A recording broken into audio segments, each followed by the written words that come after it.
बथेन वंदामी महाराज जी। हाँ जी, हाँ जी। सुख सतमर साहब जी।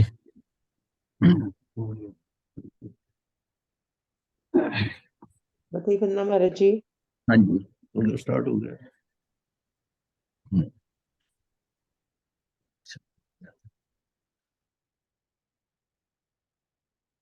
ये कल हमने इसके आगे जो है मूर्तिक अमूर्तिक ज्ञान एवं सुख, मूर्तिक अमूर्तिक ज्ञान और सुख, ये दोनों चीजें, ज्ञान और सुख, ये हम जानते हैं। इसके अब क्या हो गया, मूर्तिक भी हो गया और अमूर्तिक भी हो गया। मूर्तिक जो है यानी कि मूर्तिक जो दिखाई देता है या जिसको मूर्तिक है, मूर्तिक ले लेते हैं, वो ज्ञान इंद्रियों द्वारा या मानसिक ज्ञान है। मति ज्ञान और श्रुति ज्ञान के कारण वो जो हमारा ज्ञान हो रहा है और जो इंद्रियां इंफॉर्मेशन दे रही है सारी, वो सारा ज्ञान जो है, एक तो वो है कि वो क्रम से आ रहा है, इंद्रियां भी क्रम से दे रही हैं, एक इंद्रिय एट ए टाइम एक समय में एक कर रही है। इसका मतलब जो हमारी अंदर की क्षमता है इंद्रिय ज्ञान के कारण, वो ज्ञान इतना स्थूल है, ज्ञान है कि उसके अंदर वो सारी एक बार में नहीं आ सकती। इसका मतलब है एक एक स्पर्श है, वर्ण है, गंध है, रस है, वो सारी एक एक क्रम से आए। और क्रम से आने का मतलब है कि उसके अंदर वो गहराई, वो सूक्ष्मता नहीं रहती। इसी तरह मति और श्रुत ज्ञान से के कारण है। मति ज्ञान क्या है? मति ज्ञान जो है वो भी अवग्रे या अवाय धारणा, मतलब किसी चीज को एकदम क्लियर कट नहीं देखता, उसके अंदर क्या है उसको स्टेप वाइज देख रहा है। वैसे ये स्टेप्स आते हैं कि जैसा हाँ, पहले वो परसीव करता है, जैसे फिर कंसेप्ट बनता है उसका, परसेप्शन, कंसेप्शन, फिर इलिमिनेशन एंड कंफर्मेशन। तो ये कंफर्मेशन होती है अवग्रे या अवाय और धारणा। ये हाँ, धारणा अवग्रे मतलब उसको थोड़ा सा पता कुछ है, फिर इहा करता है कि ये इहा को जैसे कहते हैं ना कि ये है सांप है कि रस्सी है, ये करता है। फिर उसके बाद में उसकी रोशनी फिर उसको आता है कि नहीं, ये तो सांप होता तो हिलता, आवाज करता। तो फिर वो उसको क्या करता है, फिर वो इलिमिनेशन करता है अवाय से कि उसको, और उसको इलिमिनेशन करके ये है ये नहीं है, और फिर धारणा होती है नहीं, दैट इज इट, यही है, यही सिस्टम, यही मतलब ये जो है ना, ये होता तो बड़ी तेजी से है, हमें तो नहीं ये स्टेप्स नजर आते, पर ये इसी तरह होता है। हमारे जो केमिस्ट्री में साल्ट एनालिसिस करते थे ना, वो यही था। तो कोई भी हो जिंदगी में, किसी को ये अच्छा ये व्यक्ति है, आप जब कंपैरिजन करते हो कहीं पर भी, तो एलिमिनेशन थ्योरी आती है। उसको इसको देखते हो, इसको देखते हो, फिर इसको हटाते हो। मते वंदा महाराज जी। Planning commission and election commission, PC. मते वंदा महाराज जी। क्या बोल रहे हैं? हाँ जी, बोलिए। महाराज जी आज मौन के साथ 11वां व्रत का कुछ खान लेना। धारणा प्रमाण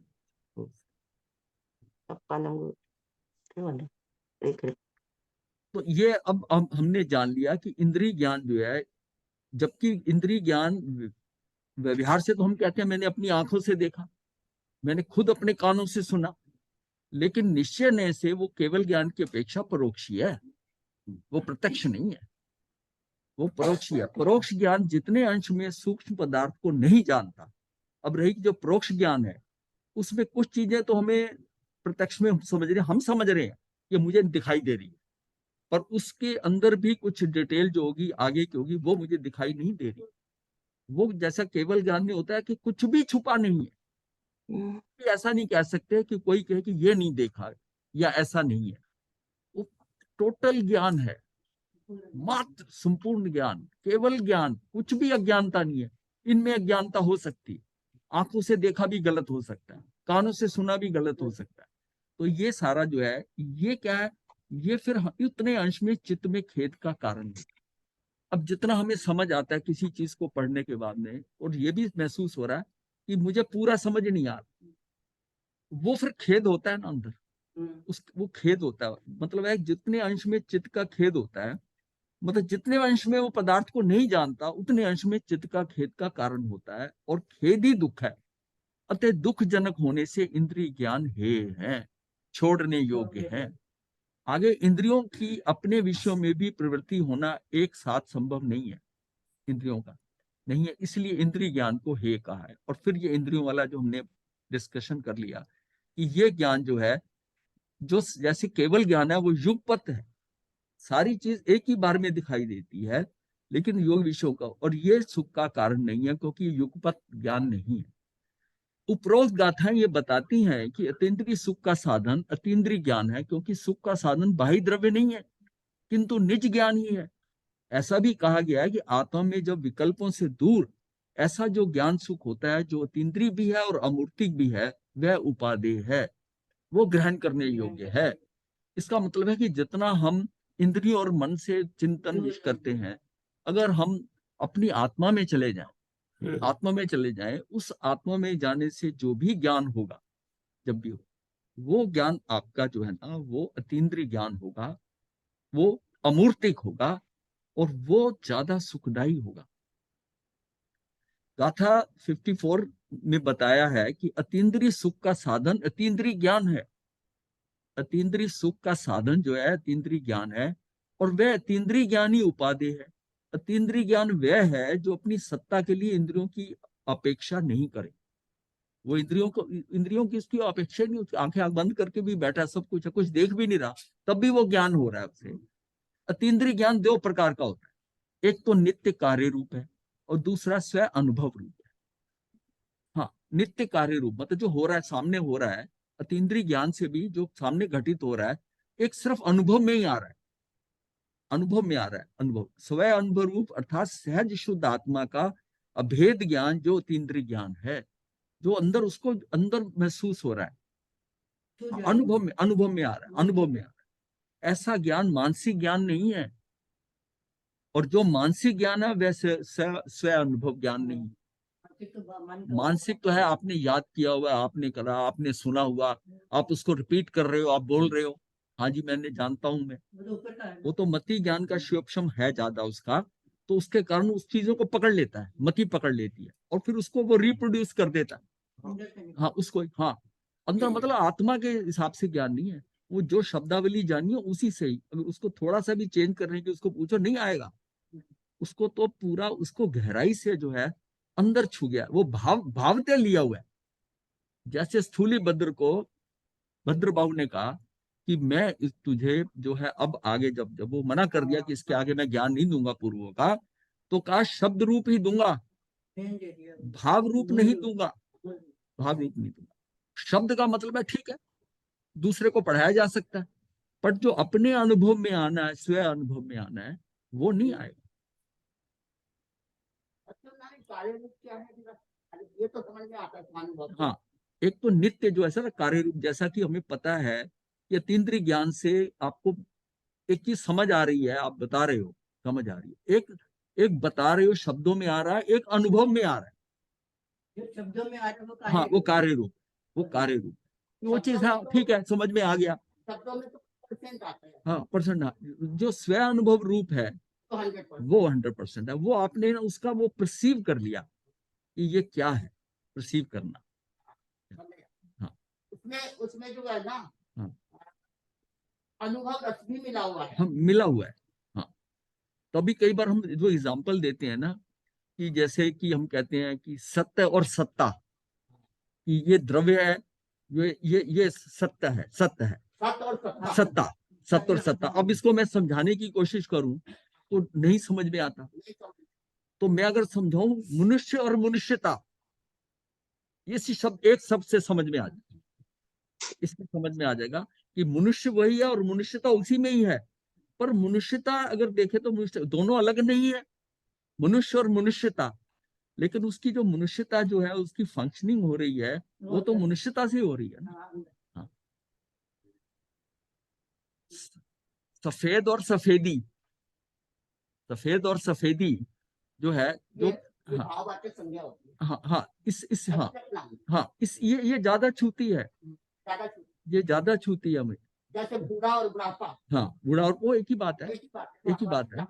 हाँ, तो उसको वैसे समझने, वो फिर उसको अब ये जो भाव समझ आया, मैं कह रहा हूं सत्य है, द्रव्य सत्य है और ज्ञान सत्ता है, ये शब्दों में तो ठीक है, पर इसकी पकड़ नहीं बनेगी।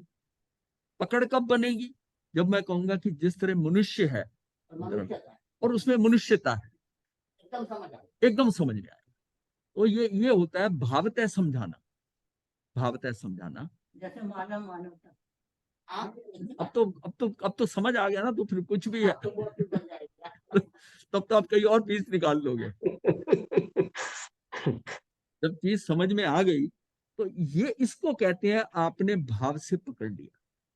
अब ये उस डिपेंड करता है कि जो बताने वाला है आपको उसकी क्षमता कितनी है, और वो आपकी क्षमता को समझकर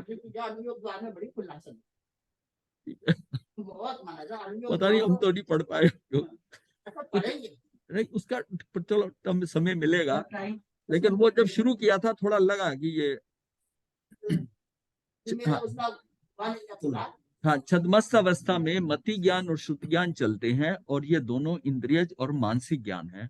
अर्थात जब तक विकल्प अवस्था है उस अवस्था में स्व अनुभव ज्ञान नहीं होता।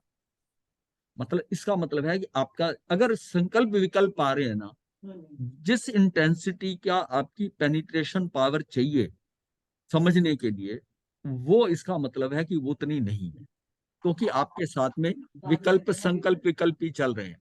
इसका मतलब आपकी ऊर्जा का, आपकी ज्ञान का केंद्रीकरण नहीं हो रहा, विकर्णीकरण वो कहीं फैल रही है। यानी उसका उपयोग, जैसे कहते हैं ना, बच्चा काम करे, तेरा पूरा ध्यान नहीं है इसमें, पूरा ध्यान लगा, तो उसको उसका खेल में भी जा रहा है ध्यान, इधर भी जा रहा है, और पढ़ भी रहा, किताब भी रखी है। हाँ, तो वो उसको नहीं समझ में आ रहा। उसका तो पूरी ध्यान से, जब पूरा ध्यान से लगता है, एकाग्रता से, तो उसका कार्य होता है। तो ये जो है ना, छद्मस्त अवस्था में मति ज्ञान श्रुति ज्ञान चलते हैं, पर ये दोनों इंद्रिय और मानसिक ज्ञान है। अर्थात जब तक विकल्प अवस्था है उस अवस्था में स्व अनुभव ज्ञान नहीं होता। इंद्रिय ज्ञान के कारण से अतीन्द्रिय ज्ञान हो जाए, ये बात संभव नहीं। इंद्रियों के ज्ञान से मतलब ये सोचे कि किसी की इंद्रियां बहुत प्रखर है, या उसका मति ज्ञान बहुत जो है प्रखर है, तो उसका मति ज्ञान के ऊपर शिवक्षम बहुत ज्यादा हो गया है, तब तो अतीन्द्रिय ज्ञान हो जाएगा। वो बड़ा क्लियर कि ये बात असंभव है, उससे नहीं होगा। हाँ हाँ, अतीन्द्रिय नहीं होगा। मति ज्ञान के आधार से ही आगे जिसका मति ज्ञान प्योर है, हाँ, अच्छा है, मति ज्ञान के साथ मति ज्ञान है उसका, और निर्विकल्प हो गया। निर्विकल्प हो गया। बात क्या है कि वो उसका इस्तेमाल जो है ऊर्जा का, जो अपना उसकी एकाग्रता है, वो तो है। ज्ञान कितना भी हो, कितना, अगर उसकी एकाग्रता और उपयोग पूरा नहीं लग रहा, तो फिर ज्ञान क्या करेगा? तो ये जो मतलब स्पेशल गुण है, हाँ, ये श्रुति ज्ञान में नहीं है, मति ज्ञान में है। मति ज्ञान अनुभव का है। श्रुति ज्ञान उसको प्रत्यक्ष करने की शाब्दिक है। चाहे उस मति से ही आपको शब्दों से, उसको शब्दों का आवरण देकर, शब्दों का रूप देकर आप उसको बता रहे हो, बता भी रहे हो। पर एक बात है, जितना आपके अनुभव में है वो 100% नहीं बता पा रहे हो, नहीं बता पा रहे। बिल्कुल बताने की एक सीमा है, शब्दों की सीमा है। ये जो मति ज्ञान अंदर ज्ञान है वो मल्टी डायमेंशनल होता है, कई मल्टी डायमेंशनल है। उसमें हर सारी चीजें हैं, उसके अंदर सारी चीजें मिली हुई, और वो वैसा नहीं समझा पाता। जब समझाने लगेगा तो ऐसा नहीं समझा। अब किसी को कोई सुगंध बताना हो, इसकी सुगंध कैसी है, अब जब वो फील कर रहा है, तो वो जो सुगंध महसूस कर रहा है, हाँ, आत्मा अनुभव कैसे होता है, अनुभव अपने को पता होता है। आप इससे समझो ना, जो शब्द है सुगंध, अब मुझे सुगंध बताओ। हाँ, वो सुगंध कैसी, आप कैसे शब्दों से बता दोगे? सुगंध नहीं बता सकते ना। पर आपके अनुभव में तो सुगंध है, आपके अनुभव में तो सुगंध है। उस सुगंध को उन शब्दों से कैसे बता दूं? फिर आप कहते हो ये कुछ कुछ जैसे गुलाब की सुगंध होती है, ऐसा है कुछ है, लेकिन वो गुलाब नहीं है, गुलाब की सुगंध नहीं, गुलाब की सुगंध नहीं हो। वो सुगंध आप उसको शब्दों में नहीं बता सकते कि वो सुगंध क्या है। कई बार बड़ी ऐसी ऐसी सुगंध होती है, उसको एक्सप्लेन ही नहीं कर सकते, एक्सप्लेन नहीं कर सकते। हाँ, ऐसी भी सुगंध है, ऐसी भी हमारे आई कि उस सुगंध को सुनने के बाद में ये बड़ी अलौकिक, ये कैसी सुगंध है, ये हमने ऐसी तो कभी सुनी, और ये कैसी इस वातावरण में सुगंध है। एक तो लोग कहते हैं ना कि ये चंदन की है। अब मंदिर के अंदर जाते हैं तो उसमें ना थोड़ी चंदन की महक आती रहती है, क्योंकि वहां बना होता है, चंदन है, लोगों ने लगाया होता है, टीका लगाया होता है, हल्की हल्की चंदन की स्मेल आपको महसूस हो जाती है चंदन। पर कई बार वो ऐसी रोज गार्डन में घूम रहे हो तो हवा के अंदर हल्का हल्का रोज की आई, हमारे यहाँ है ना, जब कई बार उस रास्ते से जाते हो तो आती है, सुगंध आती है, उसमें पता है ये गुलाब की है। बट कई सुगंध ऐसी इतना मिश्रण हो कि बड़ी अलग ढंग की हो, अलग ढंग की हो। तो जब हम एक बार आत्म उसमें थे अरिहंत नगर अरिहंत नगर में, तो रात के टाइम ऐसी सुगंध हॉल में आती, कई दिन आती थी। कई दिन आई है। तो हम ये आत्मकलम में थे ना पीछे हम ऋषि वगैरह रहते थे, वहां भी आती थी। सुगंध जो है उसमें आती थी और वो सुगंध बड़ी ही स्पेशल होती थी। फिर हमने वहां के लोगों को पहले चेक करा कि कोई कोई धूप अगरबत्ती आसपास लाता, पर उसकी भी स्मेल नहीं थी। सारा करने के बाद ये हुआ कि ये सुगंध, कुछ लोग यहाँ आते हैं, वो फिर समझ में आ गया कि ये सुगंध जो है ये लौकिक नहीं है, अलौकिक सुगंध है, अलौकिक सुगंध है। और वो थी भी डिफरेंट। ये जो बाहर हम निकलते थे कमरे से तो हमको आती थी और 12 बजे रात तक रहती थी। 10 से 12 10 से 12 तक। 10 से 12 तक हम गुरुदेव के कमरे से निकलते थे बाहर तो सुगंध आती थी। गुरुदेव को भी बताया था हमने कि ये सुगंध है। फिर समाज के कुछ लोग थे, एक दो बार उन्होंने भी, उनको भी स्मेल आई। तो उससे ये हुआ कि ये स्मेल कुछ, और ये पता कि यहाँ की स्मेल नहीं है, बड़ा क्लियर था। तो मीटिंग होती सुगंध को बता नहीं पाते, हाँ, ऐसी बात वर्ण रस और स्पर्श में नहीं। सुगंध को मैं ये एग्जाम्पल इसीलिए दिया है। सब में सब में है। हाँ नहीं, गंध में आप बता दो, गुड़ का स्वाद बता दो ना। हाँ हाँ, गुड़ का ऐसा है, गुड़ का क्योंकि दूसरे ने भी खाया होता, आप फील नहीं करते वैसे। खा सकते हैं ना। तो चखा के तो वही तो बात होगी। नहीं नहीं, बात इनकी बात वो है, सुगंध को आप उसको सुंघा भी नहीं सकते। तो बात नहीं सकते ना। अगर उसको भी आ रही होगी सुगंध, जैसे जब हम सूंघ रहे थे तो औरों को हमने बताया तो उन्होंने भी सूंघा। सुगंध और बहुत सूक्ष्म है। कई बार ऐसा होता है कि जो सुगंध आपको आ रही है वो उसको नहीं आ रही। वो दूसरे को नहीं आ रही, दूसरे को नहीं आ रही, ऐसी सुगंध। तो उसकी मेरे अपनी हो रहा है ना।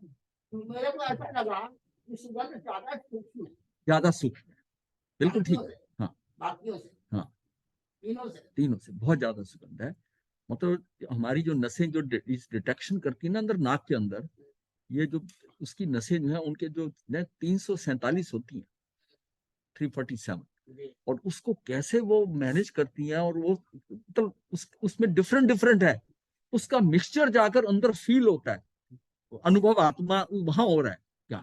और ये फिर आप कंपैरिजन करते हो, ये वो स्मेल नहीं है, ये ऐसा है। जैसे खीर, आज बनी खीर है, वो कहता है कि आज आपने इलायची नहीं डाली, जो पीछे बनाई थी उसमें इलायची थी, तो इलायची वाली की सुगंध जो थी वो उसके अंदर फीड थी कि पिछली बार किया, इस बार इलायची नहीं डाली, केसर डालोगे केसर की स्मेल भी आएगी अगर ठीक ढंग से डलाओ। लेकिन इलायची का तो पता चल जाता है सुगंध का, उसका इलायची की सुगंध क्या है, लौंग की सुगंध क्या है, सुगंध से बहुत कुछ पता चलता है। एक जैन, हम वहां थे आतम बल्लभ में ना, तो मीन्स इनसे रिलेटेड भी थे थोड़े, तो वो जो है ना वो शू शेफ था। शू शेफ में मेन हेड जो शेफ होता है ना होटल के अंदर, 5 स्टार होटल में शेफ होते हैं, जैसे शू शेफ था। और वो वहां पर डिश बनती थी, तो क्वेश्चन किया गया उसे, इन्होंने क्वेश्चन किया कि भाई फिर तू जैन होते हुए तू शू शेफ है, तो नॉन वेजिटेरियन डिश भी आती होंगी, तो तू क्या चक्के उसको पास करता है। तो मतलब क्वेश्चन तो सही था, रेलेवेंट क्वेश्चन था शू शेफ का। तो वो कहता नहीं, मैं सुगंध से काम लेता, मतलब जो नमक है। हाँ, कहता मैं उसको इतनी प्रैक्टिस हो गई है शू शेफ को कि वो जो नॉन वेजिटेरियन डिशेस भी है ना, वो भी प्रॉपर बनी कि नहीं बनी है, वो सिर्फ सुगंध से ही चेक करता था। देखिए अब डिटेक्शन पावर, हाँ, ये डिटेक्शन पावर सुगंध से। वेजिटेरियन डिश को तो थोड़ा चख लेते हैं शू शेफ, जिसपे उसे वो भी स्मेल होता है, सारे नहीं चखते, उसको हल्का सा डाउट हो तो थोड़ा सा चख लेगा। जो खाता पीता है वो तो उसको खा लेगा, लेकिन वो उसको सूंघ कर उसको करता, बहुत बड़ी क्वालिटी। तो शू था। हाँ, शू शेफ था इसको, मतलब है वेजिटेरियन को शू शेफ बनना बड़ी रिमार्केबल चीज है। शू शेफ बनना, उस वहां तो होटल के अंदर सारे खाने बनते हैं, नॉन वेज और वेज, 5 स्टार होटल का था। हाँ, सारे शेफ जो खाना बनाकर जब सर्व करने के लिए वहां से निकल के लेके जानी होती है डिश है, तो शू शेफ यानी कि फाइनल इंस्पेक्शन, जो बाहर चीज जा रही है वो ढंग से बनी है कि नहीं है। शुक्र स्पेलिंग ये फ्रेंच वर्ड है। हाँ फ्रेंच वर्ड है, हाँ शू, वो CH ऐसे कुछ होगा, SCH ऐसे शू, हाँ शू शेफ। तो मतलब ये मतलब डिटेल में समझाने की बात यह है कि हमारी इंद्रियों की सक्षमता कितनी होती है, उसने उसकी प्रखरता कर, जैसे टी टेस्टर होते हैं, टी टेस्टर होते हैं, वो चाय के कप पे, उसके छोटे छोटे कप होते हैं, वो चाय के बागान से जो पत्ती आती है वो फाइनल जब उनका प्रोसेस होने के बाद निकलने वाली होती है तो उसको थोड़ी चाय पिलाई जाती है, और वो फिर उसमें बताया कि इसमें जो इसका कलर ठीक है, लिकर ठीक है, और उसका टेस्ट कैसा है, वो सारा चेक करता है। उसको उसको उसके अंदर वो डेवलपमेंट की जाती है, और बड़े हाई प्राइस होते हैं। मैं ये बता रहा हूँ कि ये आज से 30-35 साल पहले की बात है, को 2.5 या 3 लाख रुपया महीना दिया जाता उस इंडिया के अंदर, जब इंडिया में वो ऐसे इस इंस्पेक्शन करने वाले को 5-10 हजार देते थे, उस समय उसको 2-2.5 लाख रुपए। क्यों? वो कई चीजें खाता नहीं था, अपनी स्मेलिंग पावर को, जैसे नमक नहीं लेना, मिर्च ज्यादा खाना, मसाला नहीं खाना, तला नहीं खाना, तो सारी डिटेक्शन को उसने इतना स्ट्रॉन्ग किया हुआ था अपने अंदर कि हल्की सी जो माइनर डिफरेंस होता था ना उसकी चाय के अंदर, पत्ती के अंदर, वो फट से माइनर, बहुत माइनर, उसको वो सेग्रीगेट कर देता था। मतलब उस चाय को 100 कैटेगरी में डिवाइड कर सकता था। ये इस क्वालिटी इसकी, इसमें ये कम है, इसमें कलर बढ़ा दो, इसको थोड़ा ये प्रोसेस कर दो, इसको ऐसा कर दो। ये इसका मतलब हमारी इंद्रियों की कितनी सक्षमता है, हम उसको इतना इस्तेमाल नहीं करते। तब भी ये कहा जा रहा है, कि अपने बताने का रीजन ये है, तब भी कहा जा रहा है कि इंद्रियों का ज्ञान अतीन्द्रिय ज्ञान के मुकाबले कुछ नहीं है। का मतलब कितने लेवल की सूक्ष्मता वो अतीन्द्रिय ज्ञान की, यानी केवल ज्ञान की समझ लीजिए, उसकी कितनी सूक्ष्मता होगी, कितनी सूक्ष्मता होगी कि जो हमें आंखों से दिखाई देने पर सामने परमाणु ही नहीं दिखाई देता, उनको परमाणु भी धर्मास्तिका है, अधर्मास्तिका है, ऐसा उन्होंने तो 6 के 6 द्रव्य है, हमें तो एक ही द्रव्य नजर आता है, उन्होंने बाकी 5 भी बता दिए, बाकी 5 भी बता दिए।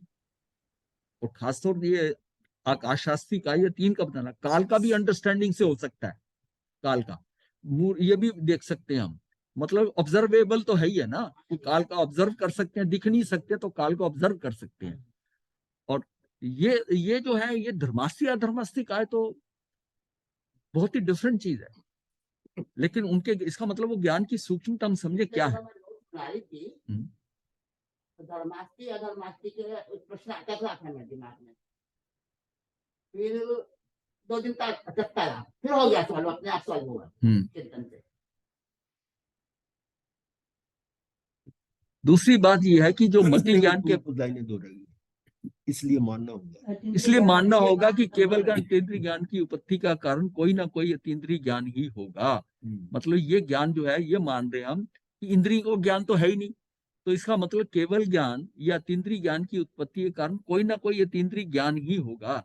दूसरी बात यह है कि जो मति ज्ञान के बारे में कहा गया है कि ये इंद्रिय और मन के निमित्त से पैदा होता है, ये जो है ना, ये क्या, दूसरी बात यह है कि जो मति ज्ञान के बारे में कहा गया है कि ये इंद्रिय और मन के निमित्त से पैदा होता है, आत्मा में नित्य प्रकाशमान सहज शुद्ध जो सामान्य तत्व है, उसका भेद ज्ञान जब पैदा होने को है तो मन के विकल्प निमित्त कारण पड़ते हैं, मन के निमित्त आते। आत्मा में जब नित्य प्रकाशमान सहज शुद्ध सामान्य तत्व, उसका मतलब वो जागृत होने लगता है तो मन के विकल्प निमित्त कारण पड़ते हैं। जब उस विकल्प ज्ञान के अनंतर निर्विकल्प अवस्था आती, देखिए आपकी निर्विकल्प अवस्था तो सदा तो बनी रहेगी, आप विकल्प करते करते निर्विकल्प होंगे, मतलब आपका प्रयास होगा ना कि मैं निर्विकल्प हो जाऊं उस साधना में, हाँ, कि मेरे ये विचार ना आए, विचार आते जाएंगे आपकी मर्जी से, लेकिन करते करते उसको 5 समय लगे, 5 मिनट लगे, 10 मिनट लगे, ये आपकी क्षमता पे डिपेंड करता है, फिर धीरे धीरे निर्विकल्प हो आ जाए। शुरू में जब आप बैठते हो तो आपको मैं निर्विकल्प हूं ऐसा तो नहीं होता, आपका बैठना, मैंने ध्यान करना है, ये करना, सारे विकल्प लेके ही बैठे हो, ये सारे विकल्प तो लेके ही बैठे हैं ना, उसमें उस विकल्प ज्ञान के अनंतर निर्विकल्प अवस्था आती है तो उस समय विकल्प ज्ञान नहीं चलता, और उसका लक्ष्य करके स्वतः प्रकट होने वाला जो परम पद है वह अतीन्द्रिय सुख का साधनभूत जो ज्ञान है वो अतीन्द्रिय ज्ञान है। वो अतीन्द्रिय ज्ञान ज्ञान ही उपादेय है। उस समय जो ज्ञान हो रहा है ना आपको, उसमें सुख, अतीन्द्रिय सुख का साधनभूत जो ज्ञान है, अब ज्ञान है। अब आपको ज्ञान का कैसे पता चलेगा? सुख से पता चलेगा। अतीन्द्रिय सुख, बात यही है बताने की। उसका लक्ष्य करके स्वतः प्रकट होने वाला जो परम पद है, वहां अतीन्द्रिय सुख का साधनभूत जो ज्ञान है, वो अतीन्द्रिय ज्ञान है। अब कैसे पकड़ोगे अतीन्द्रिय ज्ञान? इंद्रिय सुख से। सुख से पकड़ो। सुख और ज्ञान, अतीन्द्रिय ज्ञान ही उपादेय है। बहुत सूक्ष्म बात। हाँ, ये इसलिए कि क्यों है ये सुख, हम सुख से बात, ज्ञान के साथ सुख को क्यों इकट्ठा लेके चल रहे हैं कि मूर्ति का मूर्ति ज्ञान एवं सुख। वो ज्ञान जो है कि मुझे ये ज्ञान मूर्तिक है या मूर्तिक है, इसका पता तुम्हें सुख से चलेगा। जो सुख आप महसूस करते हो, उस अमूर्तिक ज्ञान के अंदर वो जो सुख आपको प्राप्त होगा, वो आपने कभी पहले प्राप्त नहीं किया होगा। वो ऐसा होगा कि आपको अंदर से पूरा हिला देगा, आत्मविभोर कर देगा। ये क्या सुख है, ये कैसा सुख है, ये कैसा सुख है। मतलब इतनी फील, इस तरह की फीलिंग आएगी उस सुख की। जो सुख, जब वो सुख एक बार आ गया अपने कांटेक्ट में, वो सारे सुख फीके लगे। अब उन जो हम अब जो सुख जो है लौकिक सुखों में पड़े हुए हैं, इसको हम कितना कह दे छोड़ दो, इंद्रिय सुख की कोई वैरायटी नहीं है। वैरायटी है। वो डिपेंड करता है कितना, डिपेंड करता है। नहीं, जैसे नहीं, जैसे अब जो जैसे सम्यक दर्शन के समय हो रहा है, और केवल ज्ञान जब होगा, उसमें वैरायटी आएगी ना। वो वैरायटी तो दूसरों के निमित्त से आ रही है। केवल ज्ञान में दूसरों की वैरायटी क्या? अब पूरा अभी तो सिर्फ आपका एक समय। नहीं, हाँ। केवल ज्ञान में जो उसका वो हो रहा है ना, जैसे सिद्धों का चल रहा है, भाई सिद्धों का ज्ञान जो है, हो रहा है हाँ, संसार में, हाँ, वो उसकी जो अपडेट वाली जो क्वालिटी है, उसकी अपडेट होने की जो गुणवत्ता है, देखो उसके इसका अंदर। मुझे पता नहीं है ना, मैंने पढ़ा है, पर इतना मैं समझ अपने अंदाजे से कहता हूँ कि मेरा ये निष्कर्ष ही है कि जो उसका सुख है सिद्धों का, हाँ, हो सकता है वो सुख अरिहंतों के सुख से भी ऊपर हो।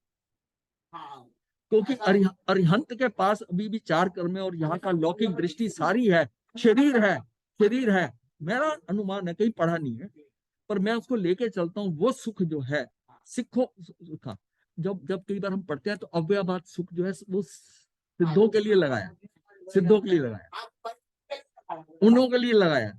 इसका मतलब वो सुख और अरिहंत का, केवली का सुख, उसमें भी कुछ वैरायटी हो सकती है। ये अजम्पशन है, केवली गम्य है, या हमने पढ़ा नहीं है, ये भी हो सकता है।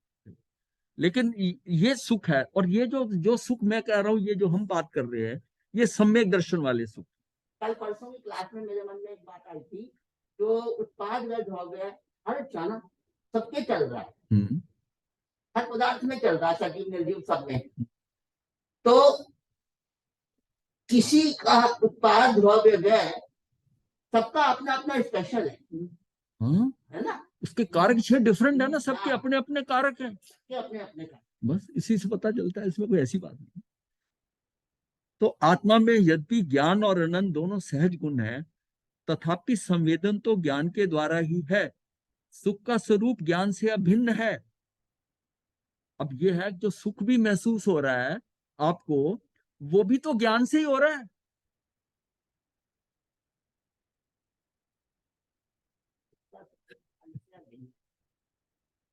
मतलब हमने अभी कहा ना कि सुख का पता जो है, जो ज्ञान है, मुझे अतीन्द्रिय ज्ञान हुआ है, वो अतीन्द्रिय सुख से पता चलेगा। हाँ, तो दोनों में डिफरेंस है, डिफरेंस है। नहीं, अब उसको समझो ना आगे। अब आगे जो लेना, आत्मा में यद्यपि ज्ञान और आनंद दोनों सहज गुण है, तथापि संवेदन तो ज्ञान के द्वारा ही है। संवेदन किससे करोगे? ज्ञान से ही होगा। तो सुख का स्वरूप ज्ञान से अभिन्न है। सुख का जो संवेदन है, सुख रूप जो परिणति है, वो ज्ञान से अभिन्न है। दोनों एक रूप ही है। इंद्रियों से और कर्म के उदय से जो सुख उत्पन्न होता है, वह तो मूर्तिक और इंद्रिय की है। ये दोबारा रिपीट किया हुआ है। मतलब हमको सुख जो है, सुख और ज्ञान का कॉम्बिनेशन है। ये नहीं हो सकता कि सुख ज्ञान, मतलब ज्ञान सब कुछ, सारी जो है सुख है, अब सुख क्या है? सुख आपका एक आत्मा की अनंत शक्तियों में एक सुख है, सुख है। लेकिन ज्ञान की तो सारी शक्ति है और वो सारी इसके साथ लगी हुई है, ज्ञान के साथ ही। ये भी नहीं है कि इस टाइम ये वाली शक्ति आएगी ऊपर, वो नहीं आएगी, वो सारी एक साथ आती है। वो आगे आगे क्लियर हो जाएगा। अब यहाँ आता है अतीन्द्रिय ज्ञान में अमूर्त और प्रच्छन्नों का ज्ञातृत्व। प्रच्छन्न का मतलब है जो ओझल है, हाँ, जो क्षेत्र से या काल से, दोनों से जो ज्ञान, या दोनों से जो ज्ञान देखने वाले मनुष्य के ज्ञान में तरंग रूप जो ज्ञान है वह अमूर्ति को भी जानता है। छठ द्रव्य में लोग 5 द्रव्य अमूर्त हैं, वो इन अमूर्त को भी जानता है।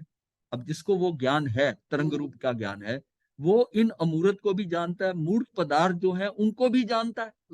और जो प्रच्छन्न है, काल से प्रच्छन्न है, ऐसे भूत भविष्य के पदार्थ, और जो क्षेत्र से प्रच्छन्न है यानी क्षेत्र से ओझल है, अलोकाकाश प्रदेश आदि प्रदेश और भाव से प्रच्छन्न, सूक्ष्म से सूक्ष्म परमाणु आदि द्रव्य से प्रच्छन्न वे सभी पिंड, इन सब प्रच्छन्नों को भी जानता है। सूक्ष्म में सूक्ष्म को भी जानता है और उसके पिंड को भी जानता है, सब कुछ जानता है।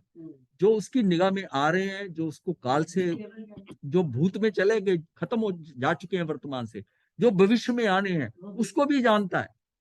तो मतलब ये उसकी महत्ता बताई गई है कि कितनी है।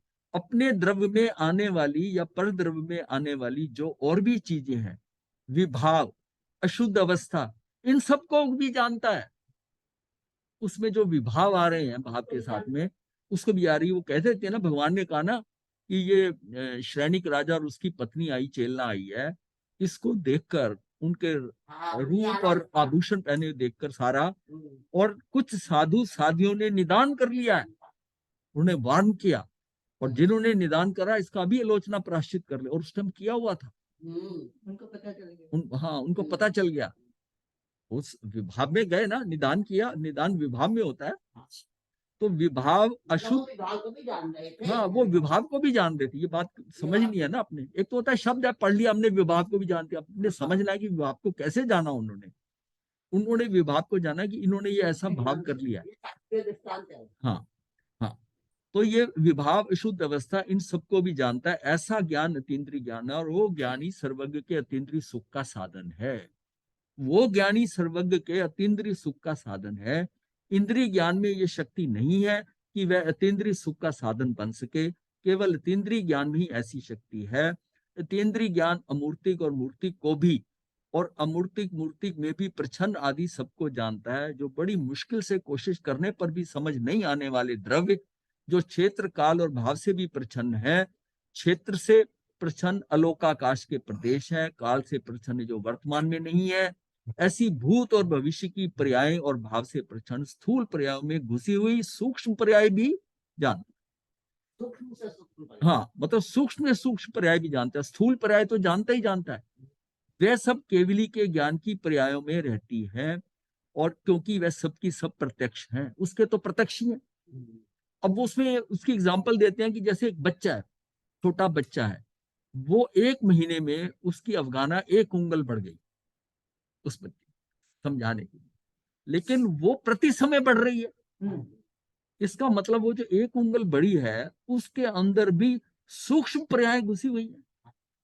तो भाव से प्रच्छन्न स्थूल पर्यायों में घुसी हुई सूक्ष्म पर्याय है।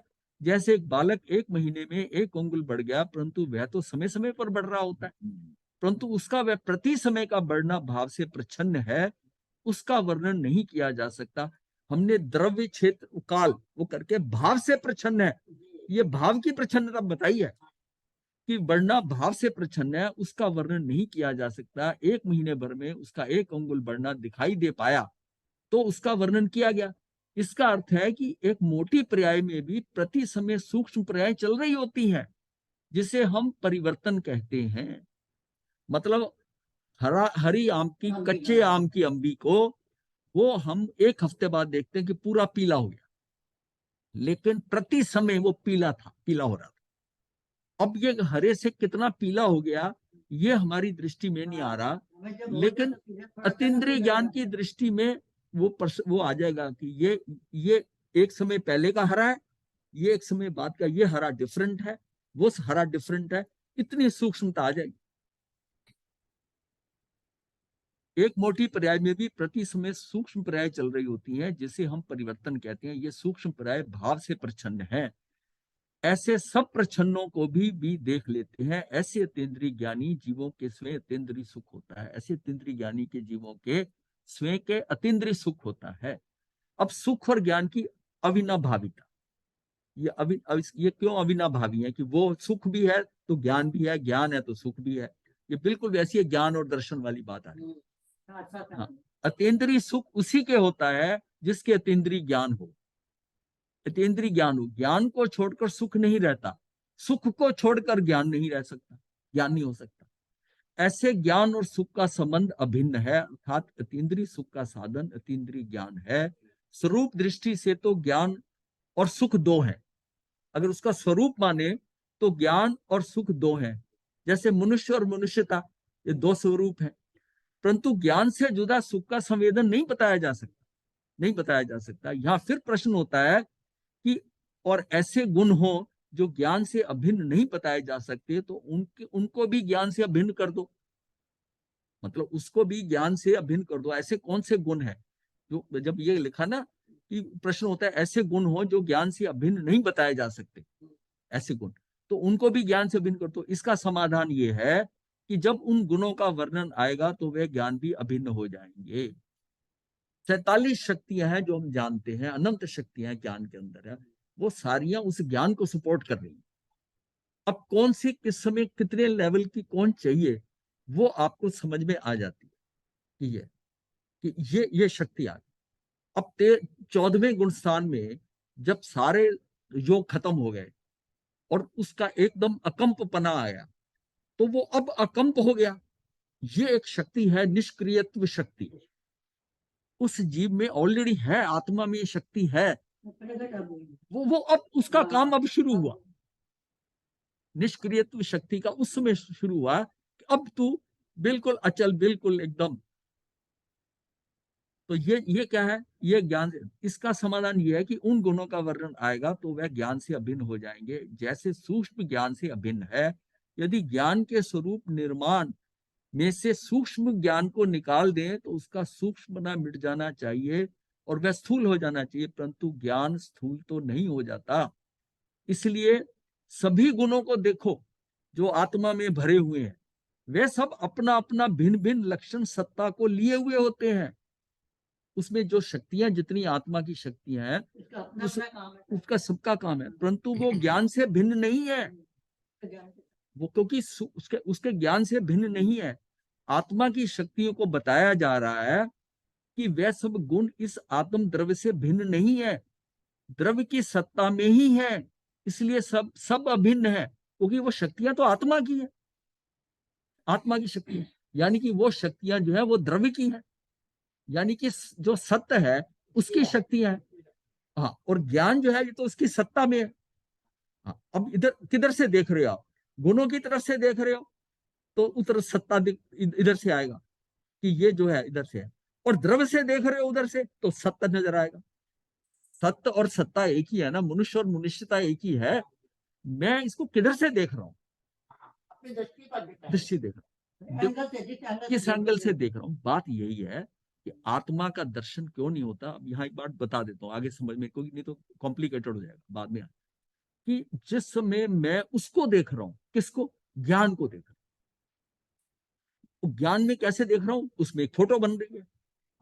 फोटो किसकी बन रही है? आपकी वो विकल्प आ गया, बाहर आपने गे देख लिया। अब वो जैसी उसमें बनी और आपने वो आपके अनुभव में आ रही है, आप वहीं तक रुक गए। यानी कि उस मिरर के अंदर, उस शीशे के अंदर जो प्रतिबिंब आ रहा था, आप उसमें अटक गए। वो शीशा टोटल फ्रेम है जो, वो आपसे छूट गया, वो आपसे छूट गया। अब जब आपके विकल्प, ये सारे संकल्प आ रहे हैं, जो इंद्रिय गम्य ज्ञान आ रहा है, उस ज्ञान से वो जो है तरंगित ज्ञान का जो है, जो रॉ मटेरियल है, उसको आपने शेप दे दी। जो शेप दे दी तो आपको वही शेप दिखाई देगी। वो शेप ना बने तो उसके लिए निर्विकल्प स्थिति चाहिए। तो नाम तरंगित ज्ञान भी कहना इससे अपेक्षा से गलत है। अब क्या कहोगे मुझे बताइए? क्या कहोगे मुझे बताइए। जो जब जब और कोई शब्द नहीं है ना। रॉ मटेरियल कैसे कहते हैं, जब मैं किसी प्लास्टर ऑफ पेरिस के एक एक दाना है उसको मोल्ड करने के लिए उतनी महीन चाहिए होता है, तो वो जो है पार्टिकल्स हैं। अब मैं पार्टिकल कहूं या ज्ञान की तरंग कह दूं, क्योंकि वो भाव भी पकड़ रहा है ना, वो सिर्फ स्थूल पिक्चर नहीं पढ़ रहा। अब कुछ नहीं देखा तो भाव आ रहा है, तो भाव तो वो तरंगित तरंग से आएगा, तो फिर तरंगित शब्द गलत नहीं है। लेकिन ये उस टोटल ज्ञान का एक सूक्ष्म यूनिट यानी पार्ट है, उसको मैं कह रहा हूं। अब वो शेप ले रहा है किस तरह, जिसमें आप कोई आदमी बोल रहा है, उसकी आवाज भी सुन रहे हो, वो कर रहे हो, प्लस उसकी भाव भंगिमा भी देख रहे हो कि शब्द इसने ये बोला, लेकिन किस वे में बोला। क्या ये मेरे पे स्टायर था, या ये सहज में कहा है। आपको उसकी चेहरे की भाव भंगिमा से पता चल जाएगा कि उसने, हाँ आवाज से, वो सारी चीजें हैं, लेकिन जो भाव भंगिमा है वो कहां से पकड़ोगे आप, वो चेहरे से पकड़ोगे ना। तो आपका जो मन जो उसको देख रहा है चेहरे से, इंद्रियां तो अपनी उसकी आवाज और वो पहुंचाएंगी, और ये जो भाव पहुंचाने वाला कौन है, ये तो मन है, ये मन है। तो ये मानसिक वो भी दे रहा है उसको, ये जो बात कही गई है किस रूप में कही गई है, किस अवस्था में, किस बॉडी लैंग्वेज से कही गई है, उस टाइम उसके कहने की उसको अदा करने की जो थी वो स्थिति में उसने किस ढंग से करा, गर्दन अकड़ा के करा, ऐसे करा, वो सहज भाव में बोला, नम्र भाव से बोला। अब क्षमा मांगते हैं, क्षमा मांगता है एक व्यक्ति, क्षमा बड़ा नम्र भाव से मांगता है, एक ठीक है मुझे माफ कर दो, हाँ, वो जिस तरह बात करता है, या अच्छा मांग लेता हूँ क्षमा, मतलब उसकी कितनी कितनी वैरायटी हो गई, बहुत वैरायटी। क्षमा तो मांग रहा है वो, लेकिन उसमें कितनी वैरायटी आ गई। वो भाव भी पकड़ में आता है, वो भाव भी पकड़ में आता है कि इन शक्तियों में द्रव्य से भिन्न नहीं है, द्रव्य की सत्ता में है, इसलिए सब अभिन्न है। अध्यात्म मोक्ष मार्ग प्रारंभिक दशा में मोक्ष को समझाने के लिए भेद दृष्टि से वर्णन होता है, समझ चुकने के बाद अभेद दृष्टि से होता है। अब पहले हम आपको ना ज्ञान की बात कर रहे हैं, ये पर्याय ऐसा ज्ञान है, ऐसा ज्ञान है, ये क्या हमारी भेद दृष्टि है। भेद दृष्टि मतलब उसका खंड खंड करके हम बता रहे हैं। अब जब सब समझ में आ जाता है, जब मैं आत्मा की बात करता हूं, द्रव्य की बात करता हूं, तो अभेद दृष्टि है। जब मैं उसकी भिन्नता बताता हूं कि ये भिन्न है ज्ञान के अंदर, इसमें 47 शक्तियां बताई गई हैं, वैसे तो अनंत शक्तियां हैं, 47 के नाम है, इस शक्ति ने ये किया, इस शक्ति ने ये किया। पर जब आत्मा की बात, जब द्रव्य से देखो, है तो वो सारी शक्तियां उस आत्मा की है। अब बताने के लिए उसको खंड खंड करके बताया जा रहा, समझने के लिए, ये हम उसको कहते हैं भिन्नता की दृष्टि से देख रहे हैं, ये इस साइड से देख रहे हैं, इंद्रियों की साइड से देख रहे हैं। अब आत्मा की तरफ से देखें तो द्रव्य तो घनपिंड है, वो एक ही है द्रव्य, आत्मा जो है वो तो एक ही द्रव्य है। मुझे तो आत्मा को देखना है ना, मेरी अब तक की अप्रोच से मैं आत्मा तक नहीं पहुंच पाया। ज्ञान की प्रखरता से मैं ज्ञानी भी हो गया, ये भी हो गया, ये भी जान गया। एक बार उसको खाली समय तो दो उस ज्ञान को, कि वो उसका जो मेन, उस जिसमें वो ज्ञान है जो गुणी है, वो निगाह गुणी पे चली जाए। गुण गुण और गुणी, अच्छा आत्मा ही ज्ञान है, ज्ञान ही आत्मा है, तो मनुष्य की मनुष्यता उसी में ही है ना। अब टोटल मनुष्यता में उसके डिफरेंट पर्सनैलिटी ट्रेड्स होंगे, तो आप उसकी मनुष्यता में गए कि नहीं इसका मनुष्यता बहुत अच्छी है, ये इसके अंदर जो है ना, इसको आप कहते हो नैतिकता बहुत है, मानवता बहुत है, ऐसा है, वो उसकी क्या मनुष्यता की कैटेगरी है। लेकिन ओवरऑल क्या है, मनुष्य, ये आदमी ठीक है, द्रव्य उसके ऊपर। अब हमारी द्रव्य दृष्टि है, मनुष्य जो है वो द्रव्य दृष्टि है, और मनुष्यता क्या है, ये उसकी है, ये उसकी भिन्नता की गई है। पर क्या दोनों में फर्क है क्या, वो एक ही चीज है ना, एक ही चीज है, यानी गुण और गुणी दोनों एक ही चीज है। अब देख किधर से रहे हो, बस इतना फर्क है।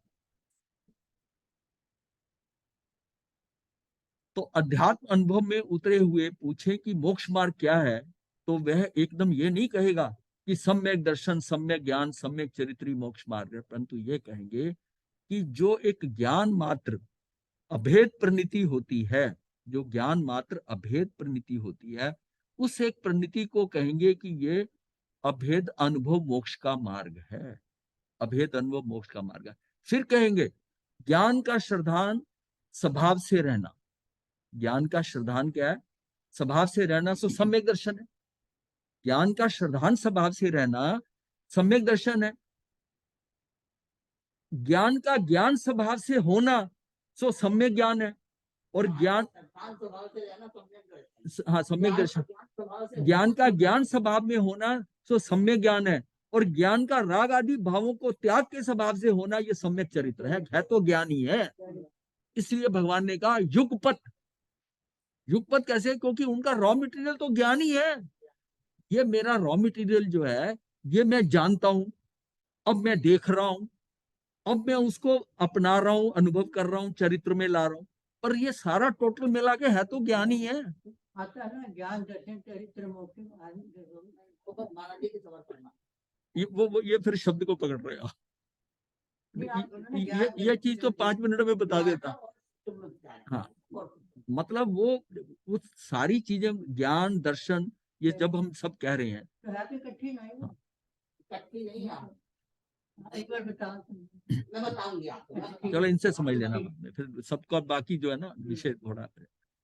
तो स्वभाव से होना सो सम्यक ज्ञान है। और ज्ञान का राग आदि भावों के त्याग के स्वभाव से होना सम्यक चरित्र। इसलिए ज्ञानी दर्शन, ज्ञानी ज्ञान और ज्ञानी चरित्र है, ये अभेद दृष्टि से बता रहे हैं।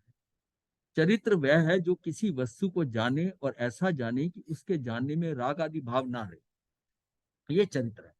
अब चरित्र क्या है कि उसको जान रहा है, राग आदि मतलब राग द्वेष सब ले लो, राग आदि भाव नहीं रहे, परंतु वह चरित्र क्या है? चरित्र वह है जो बहुत देर तक ज्ञान में बना रहे। चरित्र क्या है? अब जैसे है कि हमने क्या था, ज्ञानी ज्ञान है, दर्शनी दर्शन है, और चरित्र भी वही है। तो फिर फर्क क्या हुआ?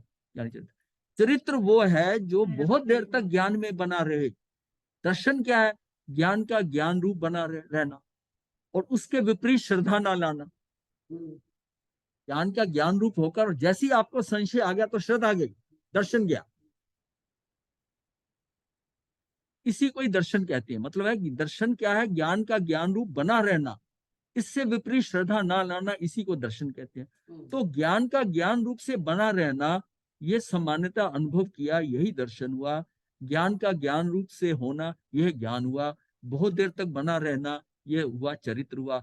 तो इस प्रकार दर्शन, ज्ञान और चरित्र ये तीनों गुण अभेद ही हैं। इसलिए युगपत कहा भगवान ने,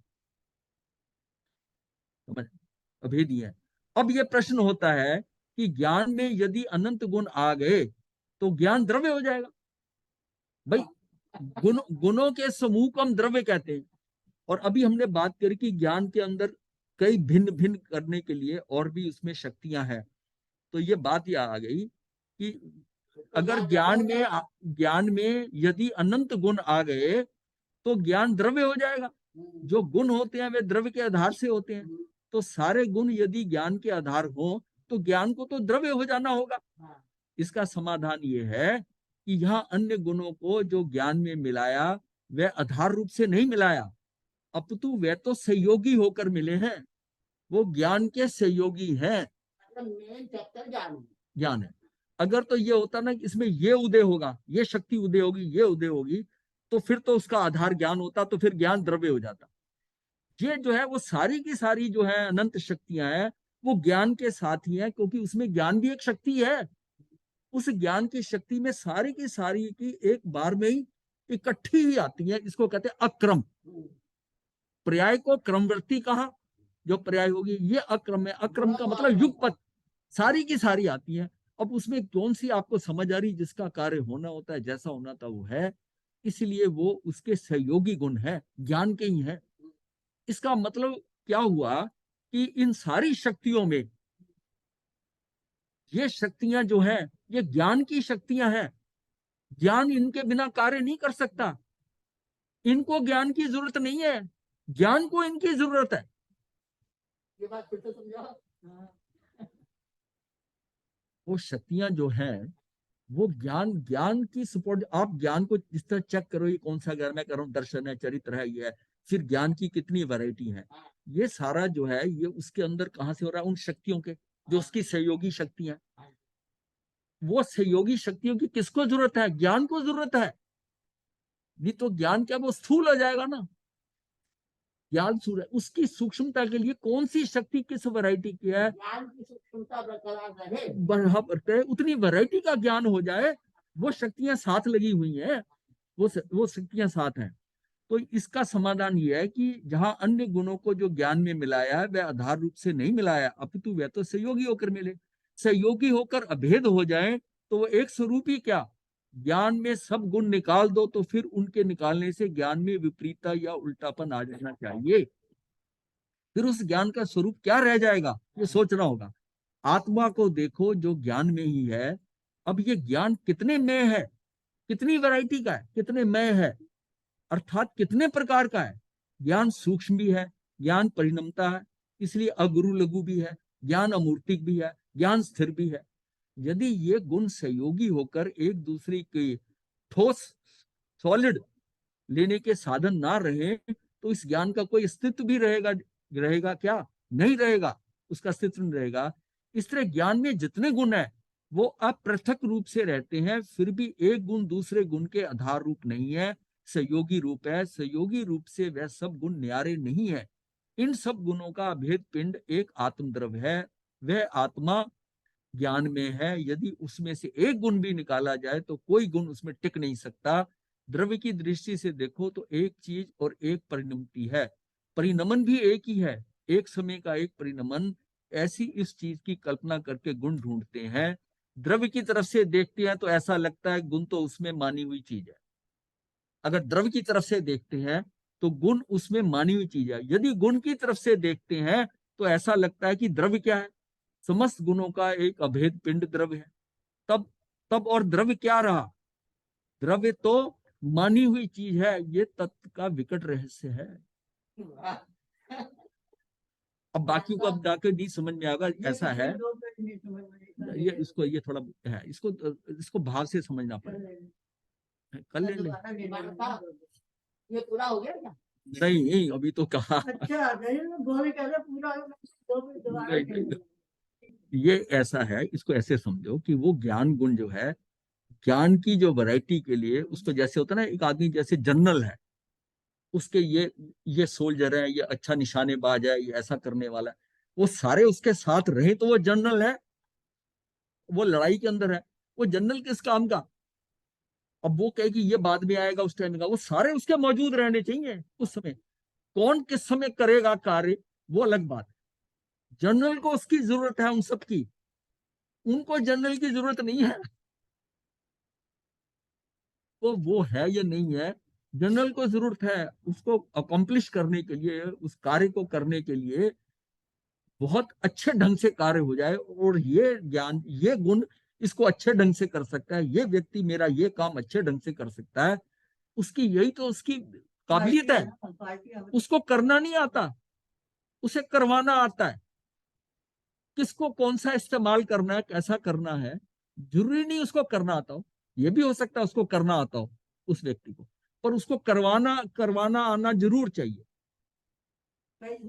जब व्यक्ति ये कहता है कि मैं सारे कार्य कर सकता हूं, मैं सारे कार्य कर सकता हूं, तो उस में एफिशिएंसी हो ना भी हो, लेकिन एफिशिएंसी का उसको मैं कह रहा हूं उसको करना आता है तो बड़ी अच्छी बात है, लेकिन उसके लिए जो हेड होता है ना, जो मेन होता है, उसको करवाना आना जरूरी है, करना आना जरूरी नहीं है।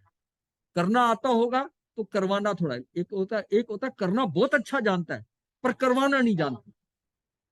वो एक वर्कर है, एक मैनेजर है, जो कंपनी का हेड है, उसको किसको किस टाइम यूज करना है, किसको किस टाइम यूज करना है, या जर्नल है वॉर के अंदर किसको यूज करना, उसकी परफॉर्मेंस उसी से ही है ना। गलत गोटी लगा दी, गलत टाइम के ऊपर स्ट्राइक कर दिया तो वो सारा उलट जाएगा, सारा उलट जाएगा। तो ये क्या होता है, किस समय कौन सा करना है, वही जो है। जैसे नेपोलियन बोनापार्ट था, तो नेपोलियन का एक बहुत सिपाही बड़ा स्ट्रांग था, अच्छा था। तो ये जो वाटरलू का बैटल था, इस बैटल के अंदर वो जो है नींद आ गई नेपोलियन, वो अपना टेंट में जाकर थोड़ा लेट गया और उसको हेड को कहा कि ये अब लड़ाई तो जीत ही गया था, लड़ाई जीत चुका, ये आ गया कि लड़ाई में जीत चुका हूं, अब ठीक है ये हैंडल कर लेंगे। उसको नींद आ गई, वो सोने चला गया। अब इतने में ही ऐसी गड़बड़ हुई, क्या हुआ कि वो लोग जो है ना, वो लोग जितनी सेना बची थी वो दौड़ने लग गए, जो हार गए थे वो करीब 500-700 होंगे। अब वो दौड़ने लगे तो वो जो बहुत अच्छा लड़ने वाला था, उसको प्लानिंग के अंदर एक्सपर्ट नहीं था, उसने क्या करा, अब दौड़ रहे हैं तो हम क्या करें, हम थोड़ी दौड़े पीछे पकड़ सकेंगे, उसने घोड़े दौड़ा दिए। तो 40-50 घोड़े जो घुड़सवार थे उसके, उनको कहा पकड़ो इनको। वो घोड़े दौड़े। अब घोड़े जो दौड़ते दौड़ते उनके नजदीक पहुंचे, उनमें से सबने क्या करा कि वो 50-50, 25-25 ने एक एक घोड़ा घेर लिया, वो घेरा घेर लिया, और उसकी सारे घुड़सवार और घोड़े सब खत्म करके और वापस आ गए। अब क्या करें? हाँ, और जिस टाइम घोड़े दौड़, अब क्या हुआ, जिस टाइम घोड़े दौड़ने की टापों की आवाज ही, जब घोड़े दौड़े शुरू हुए तो नेपोलियन की नींद खुल गई। नेपोलियन खुल के वो टेंट से बाहर आया। जैसे ही टेंट से बाहर आया और उसे देखते कहा, उसे सीधा क्या बोला, we have lost the war, मतलब हम जो है हार गए। तो वो कहता कैसे हार गए, हम पकड़ लेंगे उन सबको, वो भाग रहे हैं, वो तो आप कह रहे हो हार गए। कहता हार गए। तो थोड़ी देर में सब ड्रामा नजर आ गया, सामने दिख गया। तो ये क्या होता है कि एक व्यक्ति का जो प्लानिंग करने वाला है, उसका मतलब उसका कंट्रोल होता है। अब ज्ञान की इतनी शक्ति, ये ज्ञान की बाजुएं हैं, ये जो अनंत शक्तियां हैं, ये बाजुएं हैं, उसमें कौन सी शक्ति क्या क्या कार्य करती है, अकेला व्यक्ति नहीं कर सकता ज्ञान। तो उस ज्ञान की वैरायटी के लिए ये 47 शक्तियां जो है, ये कल हम इसको भी ले लेंगे ना, थोड़ा आगे समझेंगे। 47 शक्तियां थोड़ी बता के अपने कि ये क्या है, ये 47 शक्तियां, कि ज्ञान हमारा क्या चीज है, आत्मा हमारी क्या चीज है। ये थोड़ी भारी जरूर लग रहा होगा, क्योंकि जिन्होंने शिव मल्टी डायमेंशनल, पर ये एक बार समझ में आ गया तो ये समझ आ गया तो पूरा सारा कार्यक्रम समझ में आ जाएगा। ये आत्मा में अंदर जाने का हाँ, आत्मा में अंदर जाने का कारण है। ज्ञान का ही है। हाँ, तो हाँ, ज्ञान का है, और उसको पाने के लिए तुझे निर्विकल्प होना है। तेरे स्टार्टिंग कहां से होगी, तू निर्विकल्प होकर उसी आत्मा को, उस अंधेरे में इंद्रियों को पहले ठप कर देगा कि तुम्हारा ज्ञान काम का नहीं, मेरे तुम किसी काम की नहीं हो, चलो बंद हो जाओ, आंखें बंद, सब कम, सारा शरीर बंद कर लिया। अब उनको बंद करने के बाद अब रह गया मानसिक, मन चल रहा है, मन में संकल्प विकल्प चल रहे हैं, कोई स्वाध्याय याद आ रहा है, कुछ हो रहा है मन में, वो सारे चल रहे हैं। अब इनको भी बंद करना है, ये भी बंद करना है। ये बंद हुए, फिर भी कोशिश करोगे वो ज्यादा देर नहीं रह पाते, ये हुआ, फिर भाव आ गया कोई। अब निर्विकल्प स्थिति जैसे आएगी, कार्य तब शुरू होगा। निर्विकल्प स्थिति आते ही आपको वो स्थिति आ जाएगी कि सम्यक दर्शन हो जाए। और ये आगे कंटिन्यू होते होते 48 मिनट निर्विकल्पता रह गई तो केवल ज्ञान हो जाता है। 24 मिनट रह गए अंदर तो आपको ये शायद संकित हो जाएगी। ये यानी बेसिक हेल्पलाइन है, ये बेसिक हेल्पलाइन, ये अभी भूमिका बन रही है उसकी। ये तो भूमिका है। ये आत्मा को इस तरह समझने के लिए, ज्ञान को समझना, ज्ञान की शक्तियां समझना, ये बहुत दूर है, बहुत दूर है।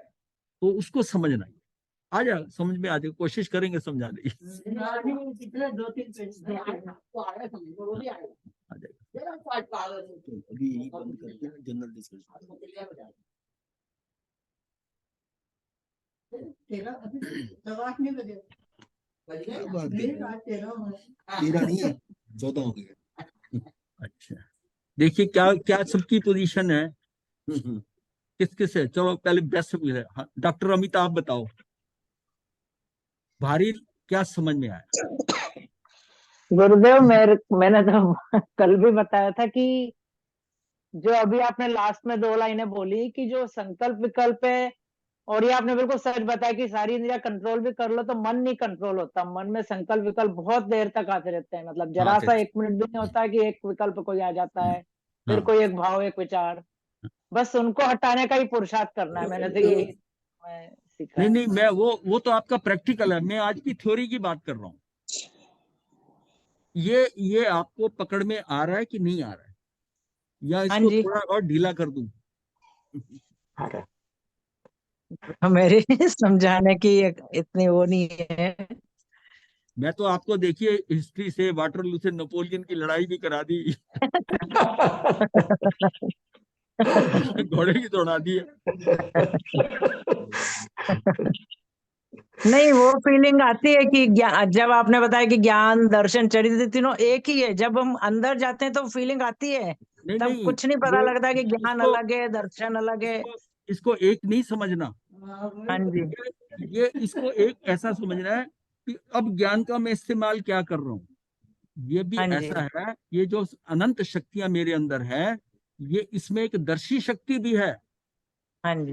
दर्शन की भी शक्ति, वो भी ज्ञान के अंदर ही है। हाँ जी। दर्शन हाँ जी। सुख शक्ति भी उसी में ही है, सुख शक्ति भी उसी में है। सुख सुख कहाँ लिया गया, सुख शक्ति आ गई, सुख शक्ति। हाँ जी। इसमें जब हम हाँ जी। 47 शक्तियां करेंगे ना, हाँ तो जी। इसमें श्रद्धा और चरित्र की शक्ति नहीं है, अच्छा। श्रद्धा और चरित्र शक्ति नहीं है, उसको उसको सुख में ही आ गई, इसलिए मौनी हाँ जी। कर्म के साथ सुख लगाया गया।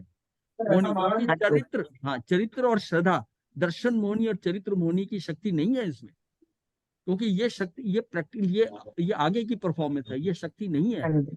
ये हाँ जी। इसको हाँ जी। उसमें जोड़ा है, सुख शक्ति में। हाँ, सुख शक्ति में है, और सुख शक्ति है इसीलिए हम कहते हैं कि मौनी कर्म के कारण, मौनी कर्म के जो क्षय होता है, उससे सुख नहीं है, हाँ सुख का गुण उससे नहीं आता। उससे ये सुख गुरुदेव, जो है, ये तो बिल्कुल साक्षात महसूस हुआ है कि जो आपका टॉपिक है ये कि अनंत ज्ञान और अनंत सुख बिल्कुल अविनाभावी है, वो बिल्कुल महसूस होता है। साथ साथ सुख आता है, जैसे जैसे ध्यान लगता है साथ हाँ साथ सुख महसूस होता है। हाँ और जब लगता है तो पता नहीं लगता कि हम कहाँ गुम है, मतलब ऐसा लगता है हम गुम गए कहीं पे, होश ही नहीं रहता बस उसके बाद। हाँ, ये महसूस होता है। और फिर हाँ जी। अब जो बाकी बात हो रही है ना, कि वो जो सुख आ रहा है आपको, वो जो ज्ञान आ रहा है, उस ज्ञान में ये कैसे, कितना उसके सपोर्टर कितने, अब ज्ञान की वैरायटी जब हम करेंगे कि आत्मा की शक्तियां उसको कितनी सपोर्ट कर रही हैं, क्योंकि ज्ञान ही आत्मा, आत्मा ही ज्ञान है, और उसी के अंदर सारा खेल हो रहा है। सत्य भी वही है और सत्ता भी उसी की है, और हम सत्ता में फंसे रहे तो सत्य नहीं देख पा रहे।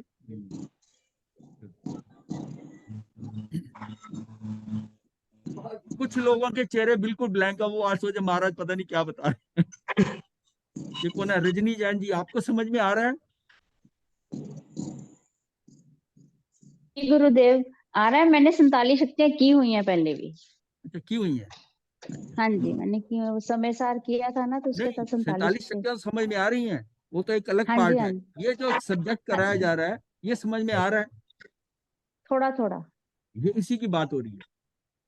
वो तो वो तो विषय है एज 47 शक्तियां, वो तो हम इसको ज्ञान को समझाने के लिए इसको जोड़ा गया कि ये 47 शक्तियां इतनी वैरायटी ज्ञान की कैसे है। ज्ञान देखता भी है, ज्ञान का चरित्र भी है, ज्ञान के अंदर इतनी प्रॉपर्टीज है ज्ञान की, तो इसका है कि उसके, वो तो जनरल है ज्ञान, तो बाकी सारे उसके सोल्जर्स है, सोल्जर्स है।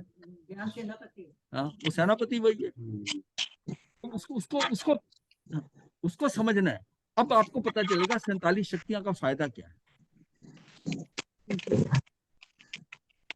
सत्य से पढ़िए पहले, हाँ जी, हाँ। तब पता चलेगा। तो तंत्र जी, आपको समझ में आया? देखिए, मैं चेक करना चाहता हूँ कि आपको ये समझ में आ रहा है, भारी लग रहा है, क्या लग रहा है? हाँ, थोड़ा बीच बीच में भारी लगता है जी।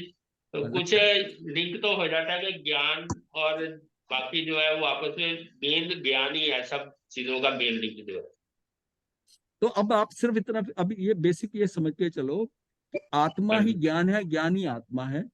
अब ज्ञान के अंदर सारा खेल जो होना है वो ज्ञान में होना है, और ज्ञान को अगर हम थोड़ा समय दे दें, ज्ञान को आपने फंसाया हुआ है, ज्ञान को अंदर जो है इंद्रियों से ला ला के चीजें डाल रहे हो, संकल्प विकल्प डाल रहे हो, ज्ञान को फुर्सत ही नहीं दे रहे हो, और फिर आत्मा को कहा वहां तक उसकी उस सत्ता को इतना, मैं कहूंगा दुरुपयोग कर रहे हो कि उसका जो सदुपयोग होना है वो हो नहीं पा रहा।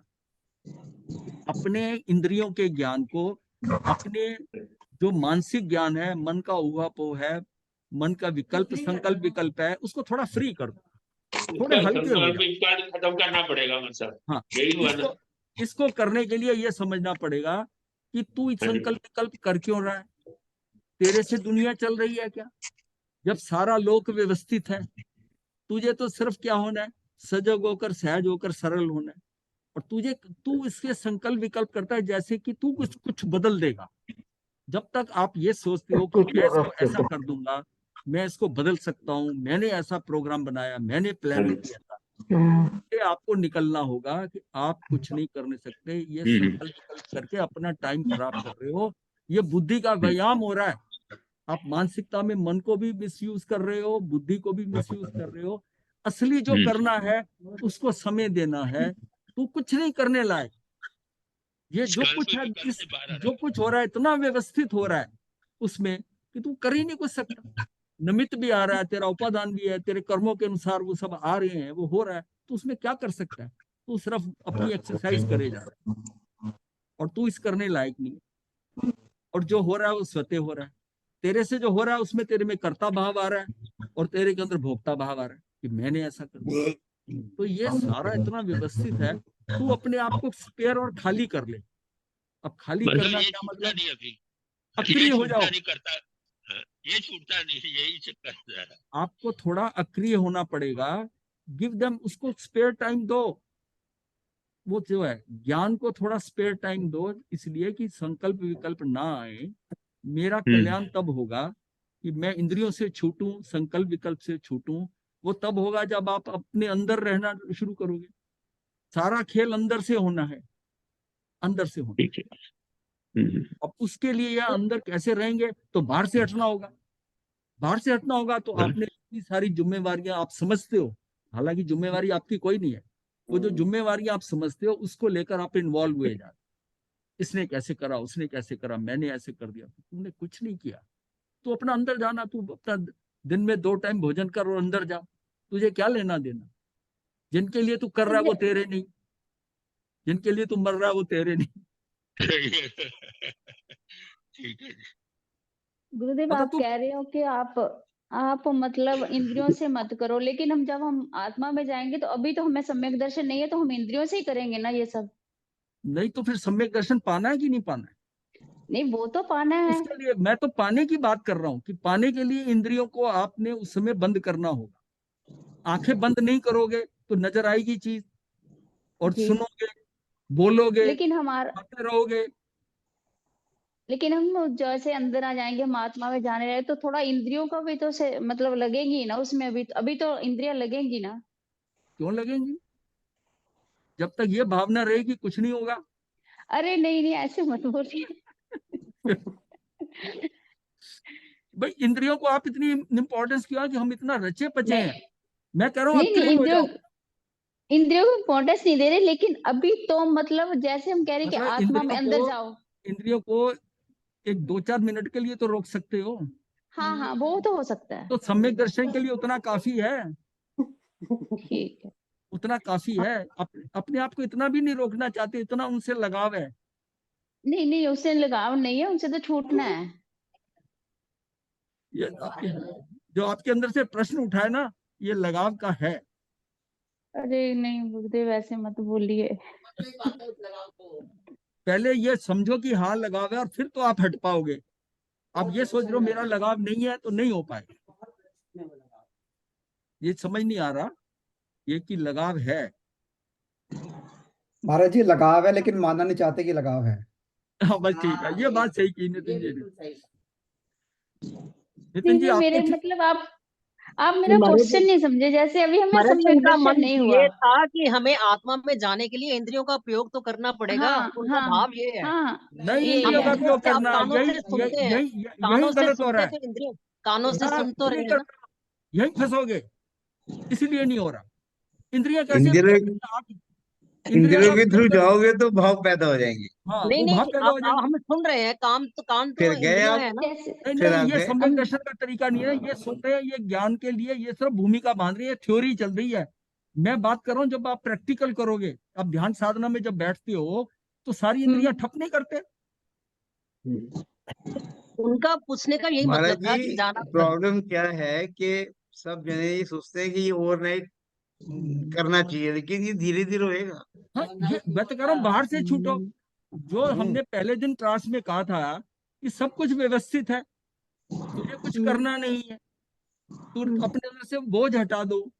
जब तक ये बोझ आपने सिर पे लिया हुआ है कि मैं करता हूँ, मैंने किया, मैंने परिवार को बनाया, मैंने परिवार को डेवलप किया, मैंने बच्चों को पढ़ाया, मैंने ये किया, जब हम सोचते हैं कि उन्होंने जो बनना था, हम तो एक माध्यम बने, ये तो मेरे से हो गया। तो जो हमारी बुद्धि का निष्प्रयोजन अखाड़ा चलता है ना, हाँ, ये निष्फल हो जाता है, ये विफल करता है। ये निष्फल में डालता है। जहां मेरे अंदर कर्ता, जहां कर्ता भोक्ता भाव आया, सम्यक दर्शन दूर। सम्यक दर्शन के लिए पहली जरूरत यह है कि ना कर्ता भाव आए ना भोक्ता भाव आए, जबकि आपको पता है हो रहा है आपके द्वारा है, पर मैं कर्ता नहीं हूं और मैं भोगने वाला नहीं हूं। अगर मैं कर्ता भोक्ता नहीं बनता हूं तो फिर मैं ज्ञाता रहूंगा, ज्ञाता दृष्टा रहूंगा। यानी कि मुझे ज्ञान चेतना रखनी है, ना कर्म चेतना ना कर्म फल चेतना। मुझे ज्ञान चेतना में आना है, ना मैं करूं ना मैं भोगूं, मैं क्या रहूं, मैं कुछ नहीं करूं, मैं क्रिय हो जाऊं, बस ये ज्ञान चेतना है। मैं करता हूं तो फंसता हूं, अच्छा करता हूं तो पुण्य करता हूं, बुरा करता हूं तो पाप करता हूं, मैं तो फंस रहा हूं करने में। अब ये बात समझ में आएगी तो कैसे। गुरुदेव की आज्ञा से चत्तारि मंगलम अरिहंता मंगलम सिद्धा मंगलम साहु मंगलम केवली पनतो धम्मो मंगलम। चत्तारि लुगुत्मा अरिहंता लुगुत्मा सिद्धा लुगुत्मा साहु लुगुत्मा केवली पनतो धम्मो लुगुत्मो। चत्तारि शरणम पवज्जामि अरिहंते शरणम पवज्जामि सिद्धे शरणम पवज्जामि साहु शरणम पवज्जामि केवली पनत्तम धम्मम शरणम पवज्जामि। ये 4 शरणे दुख हरने और न शरणा कोई, जो भवप्राणी करे आचरण उसका अजर। ये एक हफ्ता ध्यान से ये 7